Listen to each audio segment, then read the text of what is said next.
भारतीय राष्ट्रीय कांग्रेस इनको बेवकूफ़ बना रहा है। भारतीय राष्ट्रीय कांग्रेस कभी भी प्रधानमंत्री के उम्मीदवार के रूप में इन्हें नहीं स्वीकार करेगा। राष्ट्रीय जनता दल के नेता श्री तेजस्वी यादव को श्री नीतीश कुमार जी ने मुख्यमंत्री के रूप में घोषित किया।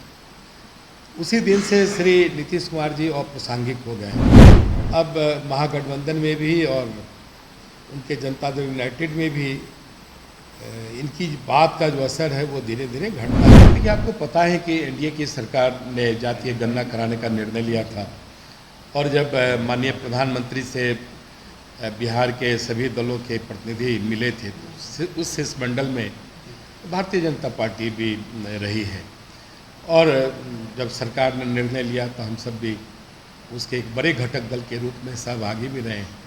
लेकिन जिस प्रकार से माननीय उच्च न्यायालय में याचिकाकर्ता गए और सरकार ने अपने पक्ष को बेहतर ढंग से नहीं रख पाया, उसके कारण इस प्रकार की माननीय उच्च न्यायालय के अंदर उसकी परिणति हुई है। और उसका कारण देखिए मुख्य रूप से है क्या कि महागठबंधन की सरकार इसका श्रेय लेने में लगी हुई है।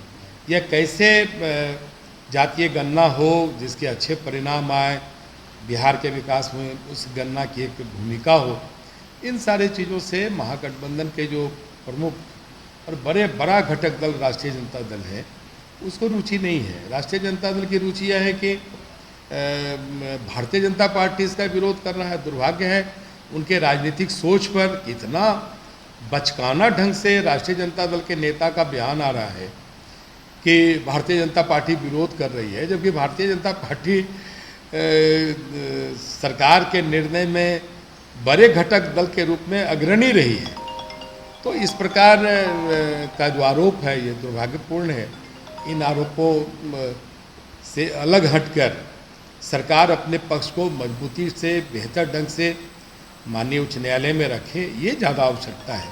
लेकिन इन चीज़ों पर उनकी रुचि नहीं है और इस प्रकार के अनर्गल बयान वो देते रहते। विपक्ष को गोलबंद करने, देखिए, आपको पता ही है कि राष्ट्रीय जनता दल के नेता श्री तेजस्वी यादव जी ने जिस प्रकार से श्री नीतीश कुमार जी को प्रधानमंत्री के रूप में उन्होंने कहा है कि वो देश के प्रधानमंत्री बने, और जिस प्रकार से राष्ट्रीय जनता दल के नेता श्री तेजस्वी यादव को श्री नीतीश कुमार जी ने मुख्यमंत्री के रूप में घोषित किया, उसी दिन से श्री नीतीश कुमार जी अप्रासंगिक हो गए हैं। अब महागठबंधन में भी और उनके जनता दल यूनाइटेड में भी इनकी बात का जो असर है वो धीरे धीरे घटता जा रहा है और यही कारण है कि मन बहलाने के लिए ये पूरे राष्ट्रीय स्तर पर इनका दौरा चल रहा है। लेकिन आप जानते हैं कि जो क्षेत्रीय दल हैं, जहाँ जहाँ उनकी सरकारें हैं, उन क्षेत्रीय दलों को राष्ट्रीय एकता से कोई लेना देना नहीं है। राष्ट्रीय स्तर के विपक्षी दलों की एकता से कोई लेना देना नहीं है। वो तो अपने पश्चिम बंगाल में ममता जी सरकार चला रही हैं, नवीन पटनायक जी उड़ीसा में चला रहे हैं, उड़ीसा में सरकार चला रहे हैं। अभी नवीन पटनायक जी उड़ीसा से बाहर उनकी क्या भूमिका है, नीतीश कुमार जी के बिहार से बाहर उनकी क्या भूमिका है, और भारतीय राष्ट्रीय कांग्रेस इनको बेवकूफ़ बना रहा है।